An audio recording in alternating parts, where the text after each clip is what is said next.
ഗുരു ഓം നടരാജഗുരുവിൻ്റെ ആത്മാവിഷ്കാരമായ ഓട്ടോബയോഗ്രഫി ഓഫ് എൻ എബ്സല്യൂട്ടിസ്റ്റ് എന്ന ഗ്രന്ഥത്തിൻ്റെ മലയാളം പരിഭാഷ. അധ്യായം 8, ടീച്ചേഴ്സ് കോളേജിൽ.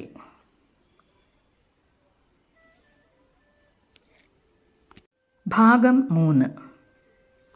രീതിക്ക് വേണ്ടി രീതി എന്ന ഉപാധ്യായം.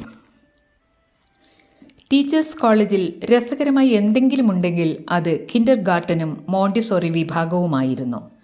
അതിൻ്റെ ഗൗരവത്തിനർഹമായ വിധം കോളേജ് കെട്ടിടത്തിലെ ഏറ്റവും മെച്ചപ്പെട്ട ഭാഗത്തായിരുന്നു അത് സ്ഥിതി ചെയ്തിരുന്നതും. അതിൻ്റെ ചുമതല വഹിച്ചിരുന്നത് നല്ല പരിശീലനം ലഭിച്ച ഒരു പാശ്ചാത്യ വനിതയാണ്. കിൻഡർഗാർട്ടൻ എന്ന പേര് കൊണ്ട് തന്നെ വ്യക്തമാകുന്നത് പോലെ അതിൻ്റെ ഉദ്ഭവസ്ഥാനം ജർമ്മനിയാണ്. യൂറോപ്പിൽ അടുത്ത കാലത്ത് തുടങ്ങിയിട്ടുള്ള ന്യൂ സ്കൂൾ മൂവ്മെൻറ്റിൻ്റെ ഒരു സന്തതിയാണ് ഇത്. ഇതിൽ അടിസ്ഥാന ഘടകമായി സ്വീകരിച്ചിട്ടുള്ളത് പാഠ്യപദ്ധതിയല്ല, പ്രത്യുത വിദ്യാർത്ഥിയുടെ അഭിരുചിയാണ്. ശിശു പ്രാമുഖ്യമാണിതിൻ്റെ കേന്ദ്ര സിദ്ധാന്തം. കുട്ടിക്ക് പ്രാധാന്യം കൊടുത്തുകൊണ്ട് അധ്യാപകൻ മാറി നിന്ന് സൂക്ഷിച്ചു കൊള്ളുക. വിത്തുകൾ പാകി മുളപ്പിച്ചെടുക്കുന്ന ഒരു തോട്ടം സൂക്ഷിപ്പുകാരനെ പോലെ. ശിശുവിൻ്റെ സ്വതന്ത്രമായ പ്രവർത്തനം അനുവദിക്കുന്ന ഈ പുതിയ വിദ്യാഭ്യാസ പ്രസ്ഥാനത്തിൻ്റെ ഉപജ്ഞാതാക്കൾ ഫ്രോബലും പെസ്റ്റലോസിയുമാണ്.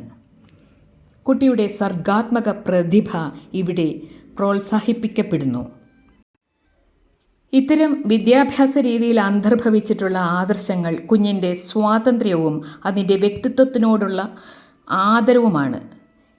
ഇംഗ്ലണ്ടിലെ വിദ്യാഭ്യാസ ചിന്തകരാണ് അന്നും ഇത്തരം കാര്യങ്ങളിൽ നേതൃത്വം നൽകിയിരുന്നത്. എന്നാൽ റൂസോ അദ്ദേഹത്തിൻ്റെ സുപ്രസിദ്ധമായ എമിൽ എന്ന ഗ്രന്ഥത്തിൽ വെളിവാക്കിയിട്ടുള്ള മാതിരി നിഷേധാത്മകമായ വിദ്യാഭ്യാസം അഥവാ നെഗറ്റീവ് എഡ്യൂക്കേഷൻ അവരും ശരിക്ക് മനസ്സിലാക്കിയിട്ടുള്ളതായി കണ്ടില്ല. അവരുടെ ശിഷ്യന്മാർ മാത്രമായിരുന്നു ഇന്ത്യയിലെ വിദ്യാഭ്യാസ അധികൃതർ.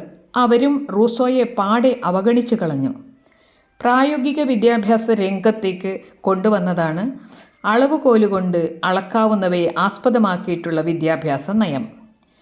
ഒരു പാഠ്യവിഷയമെന്ന നിലയിൽ സയൻസിനുണ്ടായ വിജയം മാനവിക വിഷയങ്ങളെ അടിപ്പെടുത്തി കളഞ്ഞു. അധികാരികളുടെ ഭാവനയെ എളുപ്പം സ്വാധീനം ചെയ്ത് പുസ്തകങ്ങളെ ആശ്രയിക്കാതെ ധാരാളം ഉപകരണങ്ങൾ ഉപയോഗപ്പെടുത്തുന്ന വിദ്യാഭ്യാസ രീതിയായിരുന്നു. അതുമൂലം കുട്ടികളുടെ എഴുത്തിലും വായനയിലും കണക്കുകൂട്ടലിലുമുള്ള സാമർഥ്യം കുറഞ്ഞു. പിന്നെ അക്ഷരത്തെറ്റ്, പദരൂപ നിശ്ചയമില്ലായ്മ, വാക്യരചനാക്രമം അറിഞ്ഞുകൂടായിക എന്നിവ കുട്ടികളുടെ ഇടയിൽ ഏറി വരാൻ തുടങ്ങി.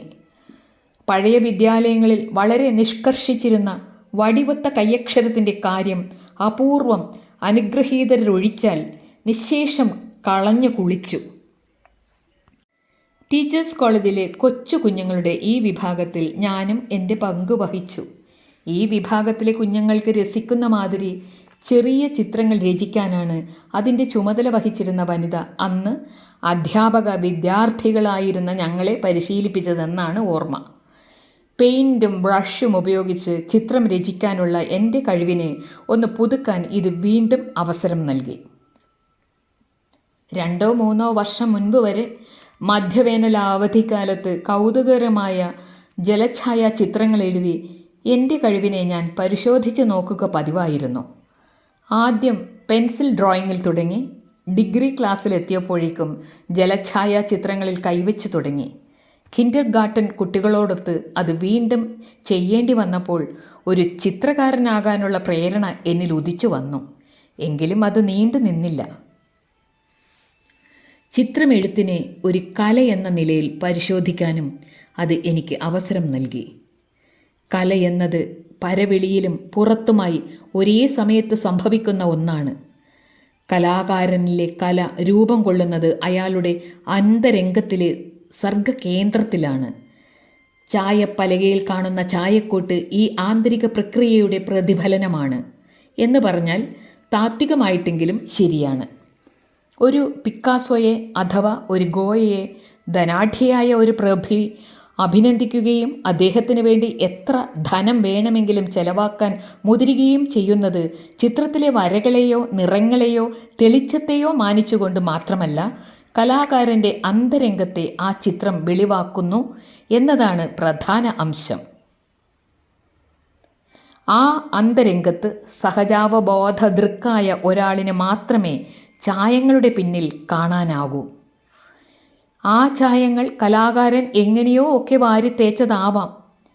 ഇംപ്രഷണലിസ്റ്റുകൾ, ക്യൂബിസ്റ്റുകൾ, സർറിയലിസ്റ്റുകൾ എന്നിവരെല്ലാം വിജയം വരിക്കുന്നത് അവരുടെ ആന്തരിക സത്തയെ പുറമെ പ്രതിഭാസിപ്പിക്കുന്നു എന്നതുകൊണ്ടാണ്. ഒരാൾ സ്വയം തിരഞ്ഞെടുക്കുന്ന ഭക്ഷണ സാധനങ്ങളിൽ നിന്നും അയാളുടെ വിശപ്പിൻ്റെ സ്വഭാവം മനസ്സിലാക്കാമല്ലോ.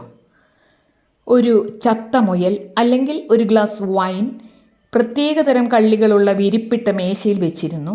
കൂടെ ഒരു വീണയുമുണ്ടെന്ന് കരുതുക.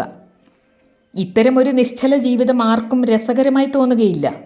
അഥവാ തോന്നണമെങ്കിൽ വെസ്റ്റ് മിനിസ്റ്ററിലോ മോണ്ട് മാർട്ടിനിലോ ഉള്ള ഒരു തെരുവ് ചിത്രകാരൻ്റെ അന്തരംഗത്തിൽ പറ്റിപ്പിടിച്ചിട്ടുള്ള ശിഥിലമായ ആശയങ്ങളുടെ ഒരു ശേഖരമാണെന്ന രീതിയിൽ കാണുമ്പോഴായിരിക്കും. ഫ്രോബലിൻ്റെയും പെസ്റ്റലോസിയുടെയും സ്വതന്ത്ര വിഹാര രീതി ഇളം തലമുറയുടെ ആന്തരിക ജീവിതത്തിൽ ശ്രേഷ്ഠമായ അഭിരുചി വളർത്തുന്നതിന് പോരുന്നതാണ്.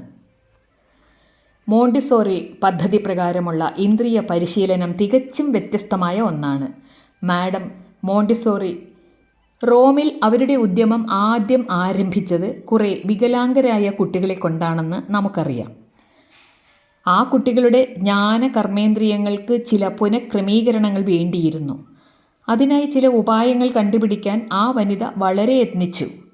ചെറിയ തരം കളിപ്പാട്ടങ്ങളും മറ്റ് സാധന സാമഗ്രികളും ഉപയോഗിച്ച് ഇന്ദ്രിയങ്ങളുടെ പ്രവർത്തനം സാധാരണ ഗതിയിലാക്കാൻ അവർ നോക്കി. വികലേന്ദ്രിയരായ കുട്ടികളിൽ ഈ രീതി പ്രയോജനകരമാക്കാൻ വളരെ പണിപ്പെടേണ്ടി വന്നു. അവസാനം അത് വിജയിക്കുന്നുണ്ടെന്ന് പരക്കെ ബോധ്യമായപ്പോൾ താഴ്ന്ന ക്ലാസ്സുകളിലെ സാധാരണ കുട്ടികളിലും അത് പ്രയോഗിക്കാൻ തുടങ്ങി. അതുമൂലം കുഞ്ഞുങ്ങളുടെ വിദ്യാഭ്യാസ രീതികളിൽ പൊതുവെ പല അപാകതകളും കടന്നുകൂടുവാനും ഇടയായി. ഈ അപാകതകളുടെ എല്ലാം മൂലകാരണം നാം അന്വേഷിക്കേണ്ടത് മോണ്ടിസോറി സമ്പ്രദായത്തിൻ്റെ ഉദ്ഭവസ്ഥാനത്തേക്കാണ്. ഇതിൻ്റെയെല്ലാം ഫലമായി രീതിക്ക് വേണ്ടി മാത്രം ഒരു രീതിയെ പൊക്കിപ്പിടിക്കാൻ ഇടയായി. ബുദ്ധിവൈഭവത്തിന് പിഴശിക്ഷ എന്ന ഉപാധ്യായം. മാഡം മോണ്ടിസോറി തൻ്റെ വിദ്യാഭ്യാസ പദ്ധതി വികസിച്ചെടുത്ത അതേ സ്കൂൾ പിൽക്കാലത്ത് ഞാൻ റോമിൽ പോയപ്പോൾ സന്ദർശിച്ചത് ഓർക്കുന്നു. ഇറ്റലിക്കാരിയായ ഒരു വനിത എന്നെ എല്ലാം ചുറ്റി നടന്ന് കാണിച്ചു തന്നു. ഒരു ക്ലാസ്സിൽ ഗുണനപ്പട്ടിക പഠിപ്പിക്കുന്നു. മാഡം മോണ്ടിസോറി വളരെ ശ്രമകരമായി വിചിന്തനം നടത്തി കണ്ടുപിടിച്ച് പരീക്ഷിച്ചു നോക്കി രൂപം നൽകിയ ഗുണന സമ്പ്രദായം പണിപ്പെട്ട് പഠിക്കുവാൻ ഓരോ കുട്ടിയും നിർബന്ധിതനാണ്. ഈ രീതി വ്യക്തമായ രൂപമില്ലാത്ത മറ്റേത് പദ്ധതിയേക്കാളും മെച്ചമാണെന്ന് സമ്മതിച്ചേ മതിയാവൂ. ഈ പുതിയ രീതി പഠിക്കാൻ നിർബന്ധിക്കപ്പെടുന്നതോടൊപ്പം കുട്ടികളുടെ മനസ്സിൽ നിന്നും മറ്റ് രീതികളുടെ പറ്റിയുള്ള ഓർമ്മകളെല്ലാം തൂത്തുകളയുന്നു. വിദ്യാലയത്തിൽ അംഗീകരിച്ചിട്ടുള്ളതും അധ്യാപകർ നിഷ്കർഷയായി പഠിപ്പിക്കുന്നതുമായ ഈ ഒരു രീതി മാത്രം മനസ്സിൽ പതിയുകയും ചെയ്യുന്നു. സമർത്ഥനായ ഒരു വിദ്യാർത്ഥിക്ക് സ്വതസിദ്ധമായി ഉണ്ടാകുന്ന ഗണിതപരമായ വാസനയുടെ സ്വതന്ത്രമായ വ്യാപാരം വഴി എല്ലാ വിഷമങ്ങളെയും തരണം ചെയ്ത് ശരിയായ ഉത്തരത്തിൽ എത്തത്തക്കവണ്ണമുള്ള ഒരു പദ്ധതി വികസിപ്പിച്ചെടുക്കുവാൻ കഴിഞ്ഞെന്ന് വരാം. മോണ്ടിസോറി പദ്ധതിയിലൂടെ അല്ലാതെ അയാളെ കണക്ക് പഠിപ്പിച്ചിട്ടുണ്ടെന്നും ആ രീതി അയാളിൽ പതിഞ്ഞു കഴിഞ്ഞു പോയെന്നും വന്നേക്കാം. ഇതെല്ലാം തൂത്ത് തുടച്ച് കളഞ്ഞെങ്കിൽ മാത്രമേ കുട്ടിയുടെ മേൽ സർക്കാർ കെട്ടിയേൽപ്പിക്കുന്ന രീതിക്ക് പഴുതുണ്ടാവൂ. ഇത് പഠിത്തക്കാര്യത്തിൽ കുട്ടിയുടെ യത്നം വൃഥാ ഇരട്ടിക്കലാണെന്ന് പറയേണ്ടതില്ലല്ലോ. ഇതിനെല്ലാം ഉപരി ഒരു കുട്ടിയുടെ പ്രകൃതത്തോട് ചെയ്യുന്ന ഒരു കടുത്ത അനീതിയാണ് അയാളുടെ ബുദ്ധിവൈഭവത്തിൻ്റെ അംശവും ഭാഗവുമായി കഴിഞ്ഞ ഒന്നിനെ മറന്നിട്ട് പിന്നോക്കം പോയി മറ്റൊരു രീതിയിൽ പഠിക്കാൻ ആവശ്യപ്പെടുക എന്നത്. താറാവിനെ തലകീഴായി പിടിച്ചുകൊണ്ട് നടക്കുന്നതിലും വണ്ടിയുടെ മുൻപിൽ പൂട്ടിയ കുതിരയെ പിന്നോട്ട് നടത്തിക്കുന്നതിലും ഉള്ള അനീതിയാണ് ഇതിലുള്ളത്.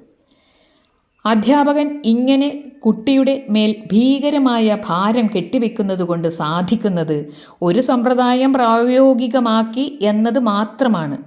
വിദ്യാഭ്യാസ രംഗത്ത് ഏറിയ കൂറും കാണുന്നത് ഇങ്ങനെ രീതിക്ക് വേണ്ടി മാത്രമുള്ള രീതി പ്രയോഗമാണ്. രണ്ടാം ഭാഗം പൂർണ്ണമാകുന്നു. ഗുരു ഓം തത്സത്.